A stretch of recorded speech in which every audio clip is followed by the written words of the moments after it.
We're going to read a new story to you today, and this story is titled Dasher. So who do you think Dasher is?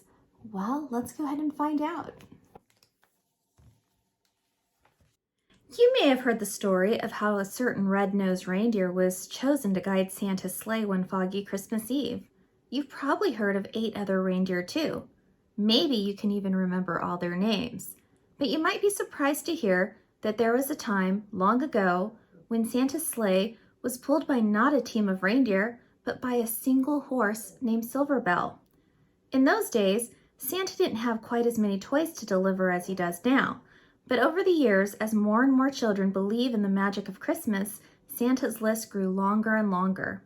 As his sleigh grew heavier and heavier, Santa knew that pretty soon dear old Silverbell was going to need some help.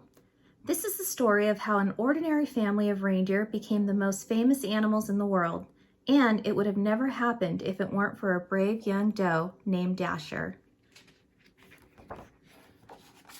Dasher, written and illustrated by Matt Tavares.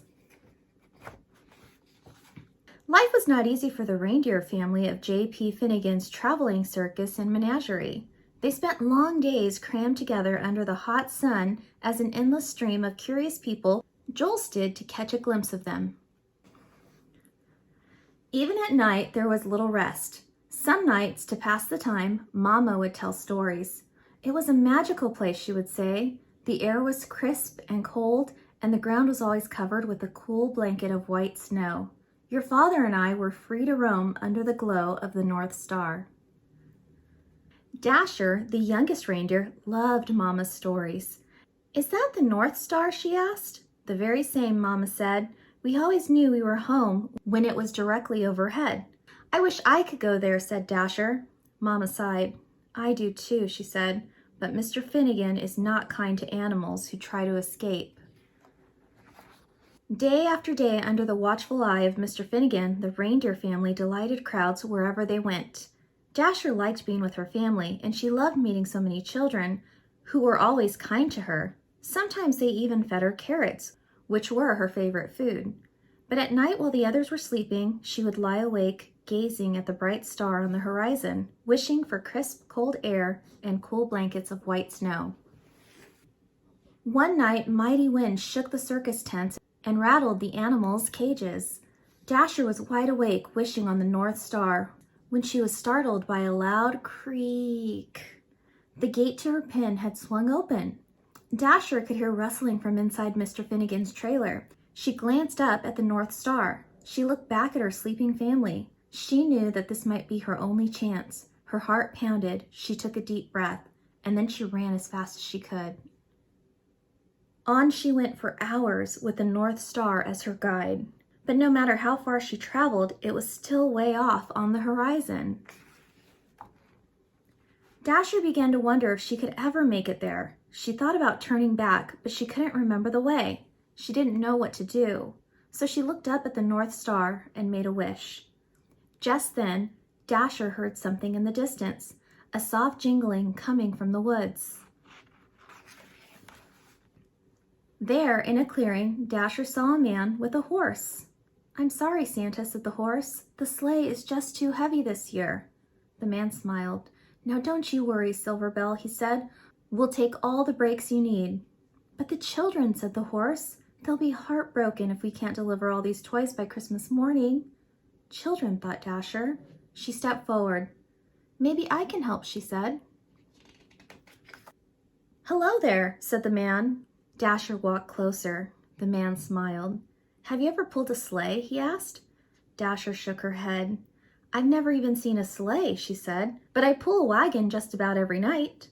"Well," said the man, "how would you like to make a whole bunch of children really happy on Christmas morning?" "I would like that very much," said Dasher.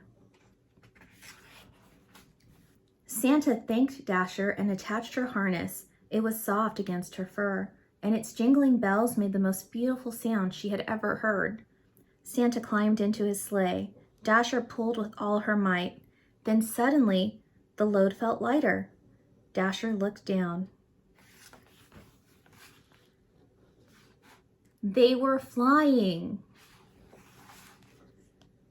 All night, Dasher and Silverbell pulled Santa's sleigh through the air as Santa guided it from rooftop to rooftop, delivering toys to children everywhere.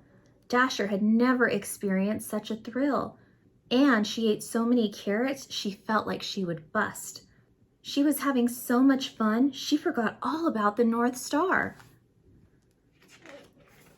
As the first light of dawn appeared on the horizon, they landed. The air was crisp and cold. The ground was covered with a cool blanket of white snow. Dasher searched for the North Star on the horizon, but couldn't find it anywhere. Santa smiled. "Dasher," he said, "look up." And there it was, directly overhead. "Is that the North Star?" she asked. Santa's eyes twinkled. "Merry Christmas," he said, "and welcome home." The North Pole was just as wonderful as Mama's stories. Dasher roamed wherever she pleased, and Santa gave her all the carrots she wanted, but something was missing. "I love it here," she told Santa, "but I miss my family. I wish we could be together." Santa smiled. "That's your best wish yet, Dasher," he said. "Let's go find them." Late that night, Dasher guided Santa's sleigh all the way to J.P. Finnegan's traveling circus and menagerie. "Mama, Papa," Dasher whispered. "Everyone, wake up." Mama lifted her head. "Dasher," she said, "is it really you?" "It's me, Mama," said Dasher. She told her family all about Santa and Silverbell and how the North Pole was just as amazing as Mama's stories. "But I missed you," she said. "You were all I wished for." Dasher led her family to Santa's sleigh, and Santa attached their harnesses. "You're not going to believe this part," she said. When Christmas Eve arrived, Silverbell watched as Santa prepared his team. "Are you sure you don't want to come?" asked Dasher. "I'm sure," said Silverbell. "I know the 8 of you will do a fine job." Late that night, as Santa and his new team of reindeer soared around the world, he called them by name for the very first time. "Now Dasher, now Dancer, now Prancer and Vixen, on Comet, on Cupid, on Donner and Blitzen." On Christmas morning, after all the toys had been delivered, they flew back to the North Pole, where they still live happily today. There, the air is crisp and cold. The ground is always covered with a cool blanket of white snow. And Dasher has everything she ever wished for. And that is the end. Wow, what a great story. So I hope you like this book as much as I did. And one thing I forgot to show you at the beginning, I like books with sleeves because sometimes they sneak a little surprise in there. So the surprise in this story is the North Star. So I hope you like this story, and we'll see you soon. Bye.